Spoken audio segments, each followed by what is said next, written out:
माँ ईश्वर का भेजा फरिश्ता। एक समय की बात है, एक बच्चे का जन्म होने वाला था। जन्म से कुछ क्षण पहले उसने भगवान से पूछा, मैं इतना छोटा हूँ, खुद से कुछ कर भी नहीं पाता, भला धरती पर मैं कैसे रहूँगा। कृपया मुझे अपने पास ही रहने दीजिए, मैं कहीं नहीं जाना चाहता। भगवान बोले, मेरे पास बहुत से फरिश्ते हैं, उन्हीं में से एक मैंने तुम्हारे लिए चुन लिया जो तुम्हारा ख्याल रखेगा। आप मुझे बताइए, यहाँ स्वर्ग में मैं कुछ नहीं करता, बस गाता और मुस्कुराता हूँ। मेरे लिए खुश रहने के लिए इतना ही बहुत है। तुम्हारा फरिश्ता तुम्हारे लिए गाएगा, हर रोज़ तुम्हारे लिए मुस्कुराएगा भी, और तुम उसका प्रेम महसूस करोगे और खुश रहोगे।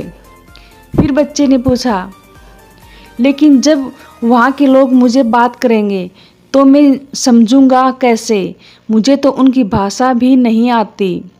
फिर भगवान बोले, तुम्हारा फरिश्ता तुमसे सबसे मधुर और प्यारे शब्दों में बात करेगा, ऐसे शब्द जो तुमने यहाँ कभी नहीं सुने होंगे, और बड़े धैर्य और सावधानी के साथ तुम्हारा फरिश्ता तुम्हें बोलना भी सिखाएगा।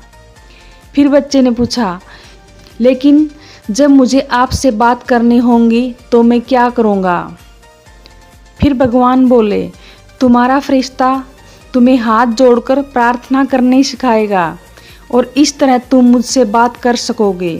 फिर बच्चे ने पूछा, मैंने सुना है धरती पर बहुत बुरे लोग होते हैं, उनसे मुझे कौन बचाएगा। भगवान बोले, तुम्हारा फरिश्ता तुम्हें बचाएगा, भले ही उसकी अपनी जान खतरे में क्यों ना हो।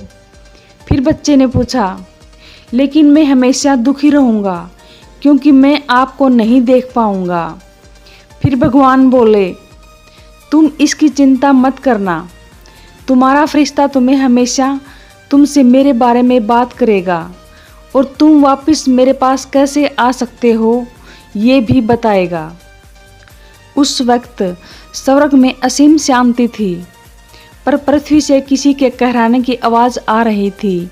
बच्चा समझ गया कि अब उसे जाना है, और उसने रोते रोते भगवान से पूछा, हे ईश्वर, अब मैं तो जाने वाला हूँ, कृपया मुझे फरिश्ते का नाम बता दीजिए।